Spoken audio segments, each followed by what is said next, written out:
नमस्कार दोस्तों, मैं किंजल चौधरी स्वागत करता हूं आप सभी का पाथ फाइंडर पर। तो दोस्तों, आप मुझसे मेरे टेलीग्राम चैनल पर जुड़ सकते हैं, जहां पर लेक्चर के उपरांत आपको पीडीएफ अपडेट्स मिल जाएंगे। और साथ ही साथ ये मेरी अनअकैडमी प्रोफाइल है, जहां पर यदि आप मुझे फॉलो करें तो मेरे द्वारा बनाई गई जितनी भी फ्री स्पेशल क्लासेस हैं उनकी नोटिफिकेशन आपको वक्त के साथ मिलती रहेंगी। तो दोस्तों, यूनाइटेड नेशन सिक्योरिटी काउंसिल के परमानेंट सीट में इंडिया काफ़ी टाइम से permanent member, permanent seat occupy करने की कोशिश कर रही है, तो आप जानते ही होंगे। और इससे पहले काफ़ी यूएनएससी परमानेंट मेंबर्स जो हैं उन्होंने इंडिया को सपोर्ट भी किया है, फिर वो चाहे यूएस हो, फ्रांस हो, यूके हो, तो रशिया हो, तो काफ़ी ज़्यादा इंडिया को सपोर्ट मिला है। तो उम्मीद की जा रही थी बिडेन भी वही स्टैंड कंटिन्यू करेंगे।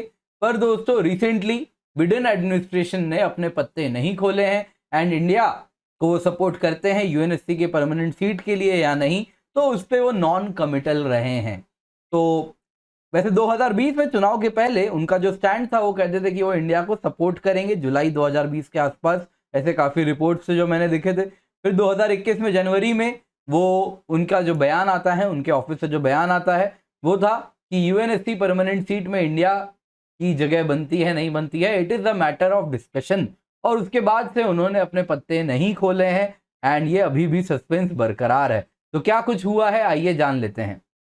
तो न्यूज़ में क्या है, यही है जो आप स्क्रीन पर देख रहे हैं। Biden administration non committal on support for permanent UNSC seat for India, यानी कि पत्ते नहीं खोले। क्या है नहीं मालूम, तो सपोर्ट करेंगे नहीं करेंगे, क्या है स्टैंड नहीं बता रहे हैं। तो पास्ट में कैसा स्टैंड रहा है यूएस का, तो अगर आप देखें तो ओबामा एडमिनिस्ट्रेशन, ट्रंप एडमिनिस्ट्रेशन, इन दोनों ने ही परमानेंट सीट के लिए इंडिया को सपोर्ट किया है कि हाँ भाई, इंडिया की परमानेंट सीट बनती है यूनाइटेड नेशन सिक्योरिटी काउंसिल पर।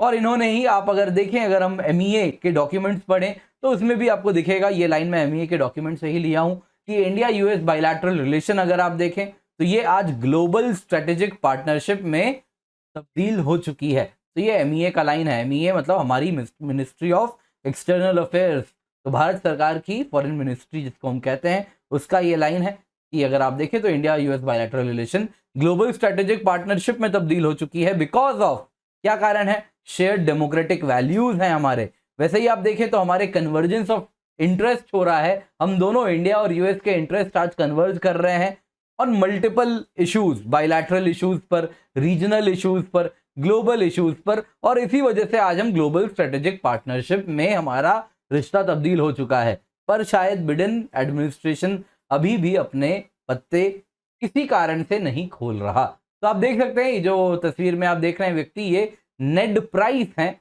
ये यूएस स्टेट डिपार्टमेंट के स्पोक्स पर्सन हैं। तो इन्होंने ही रिसेंटली इनसे पूछा गया, क्योंकि इंडिया यूएनएससी की, आप देखें तो परमानेंट यूएनएससी की चेयरपर्सन की पोजीशन ऑक्यूपाई करके रखी है फॉर द मंथ ऑफ अगस्त। तो इनसे इसी विषय पर चर्चा हुई, तो सवाल पूछा गया इंडिया और यूएनएससी के लिए यूएस का क्या स्टैंड है इंडिया को लेकर। तो इन्होंने देखिए कैसे घुमा घुमा के बातें कही हैं। तो देखिए इन्होंने क्या कहा कि हाँ, रिफॉर्म्ड सिक्योरिटी काउंसिल में हम यकीन करते हैं कि हाँ, सिक्योरिटी काउंसिल में रिफॉर्म होना चाहिए, सिक्योरिटी काउंसिल को ज़्यादा रिप्रेजेंटेटिव बनाना चाहिए, यानी ज़्यादा कंट्रीज को ऐड करना चाहिए, जो जिस वजह से यूएनएससी क्या हो और इफेक्टिव हो सके, आज के बदलते हुए वक्त के अनुसार रिलेवेंट हो सके। और यही बेस्ट इंटरेस्ट में है यूनाइटेड स्टेट्स के भी और बाकी के यूएन मेंबर के स्टेट्स के लिए भी। तो ये बातें उन्होंने कही। फिर आगे क्या कहा कि हम कंसेंसस बनाने की कोशिश करेंगे यूनाइटेड नेशन में, किस लिए, कि हाँ, मॉडेस्ट इनलार्जमेंट हो यूनाइटेड नेशन सिक्योरिटी काउंसिल में। चलो इनलार्जमेंट हो, ये तो ये सपोर्ट कर रहे हैं। और किसका हो, तो परमानेंट मेंबर्स का भी इनलार्जमेंट हो, नॉन परमानेंट मेंबर्स का भी इनलार्जमेंट हो। तो ये इन्होंने कहा यूनाइटेड नेशन सिक्योरिटी काउंसिल में, प्रोवाइडेड वो यूनाइटेड नेशन सिक्योरिटी काउंसिल की इफेक्टिवनेस कम ना कर दे and at the same time veto power के साथ कोई छेड़छाड़ ना हो।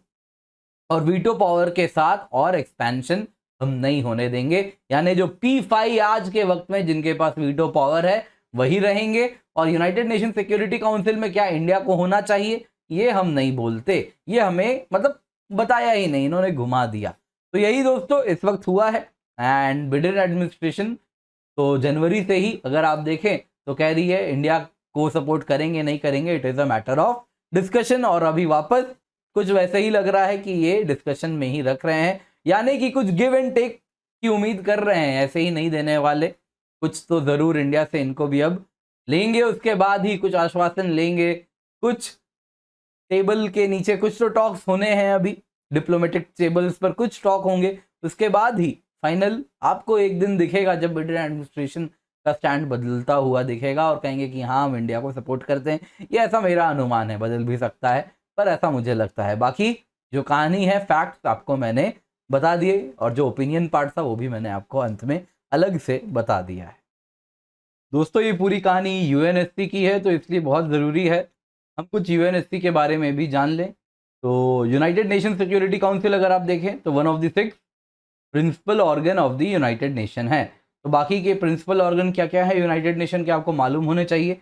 वो है United nation general assembly, international court of justice, UN trusteeship council, economic and social council और सेक्रेटेरिएट, और यूएनएससी तो है ही। तो ये सब क्या है, 6 प्रिंसिपल ऑर्गन कहलाते हैं यूनाइटेड नेशन के। तो इसकी जिम्मेदारी क्या है, यूएनएससी क्यों इतना इंपॉर्टेंट है? दोस्तों इसलिए इंपॉर्टेंट है क्योंकि इंटरनेशनल पीस एंड सिक्योरिटी के लिए जिम्मेदार है। ये जिम्मेदार है किसी भी नए यूएन मेंबर को अगर जनरल असेंबली में ऐड करना है तो उसके लिए भी यही जिम्मेदार है, वही रिकमेंड करता है। इसके सिवा यूएन चार्टर में अगर यूएन के रूल्स में कोई भी चेंजेस लानी है तो उसके लिए भी यूएनएससी को ये चेंज ऑफ रूल्स अप्रूव करना पड़ता है। तो इस वजह से आप देख सकते हैं, तो ये ऑल इनकम्पासिंग बहुत ही पावरफुल बॉडी है यूनाइटेड नेशन की। तो यूएनएससी अगर आप देखें तो यूएन की इतनी ही पावरफुल बॉडी है कि एकमात्र ऐसी संस्था है जो किसी मेंबर स्टेट पर, यूएन के मेंबर स्टेट पर बाइंडिंग रेजोल्यूशन इशू कर सकती है, यानी उसके जो रेजोल्यूशन निकलेंगे उसको फॉलो करना ही पड़ेगा। तो अगर आप देखें तो यूनाइटेड नेशन सिक्योरिटी काउंसिल में कितने मेंबर्स हैं, 5 परमानेंट मेंबर हैं, 10 नॉन परमानेंट मेंबर हैं। तो आइए इसी पर एक सवाल भी आज का देख लेते हैं। तो with respect to United Nation Security Council, इनमें से कौन कौन सा स्टेटमेंट ट्रू है?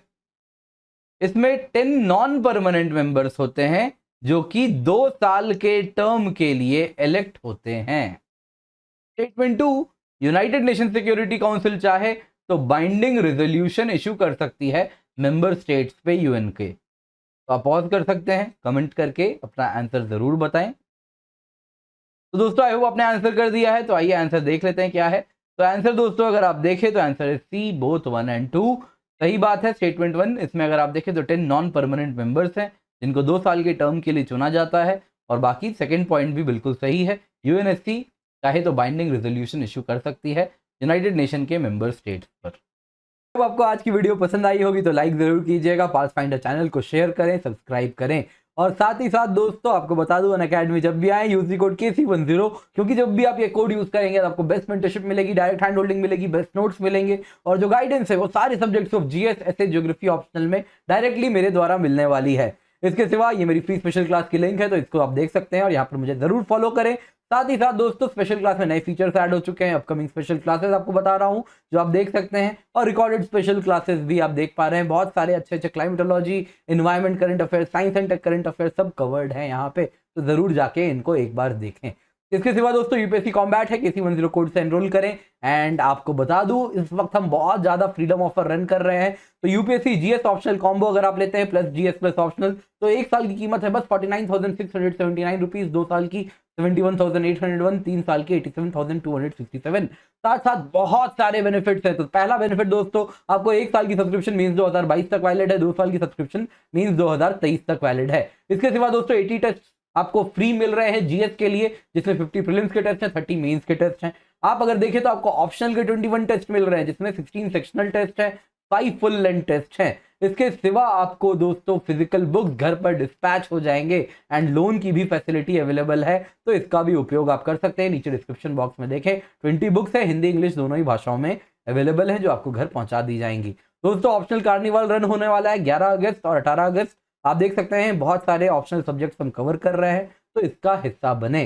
साथ साथ दोस्तों आप देख प्राइस हाइक जल्दी होने वाली है, तो अभी जो मैंने आपको प्राइसेस बताए बस कुछ दिन बच रहे हैं, वक्त का इस्तेमाल करें। जल्दी से जाके अनअकैडमी सब्सक्रिप्शन लेने का सोच रहे हैं तो अब और ना टालें, यही वक्त आइडियल टाइम आ चुका है। KC10 कोड का इस्तेमाल करें, आपको एडिशनल मेरी मेंटरशिप मिलेगी अगर आप प्लस सब्सक्रिप्शन लेते हैं तो भी।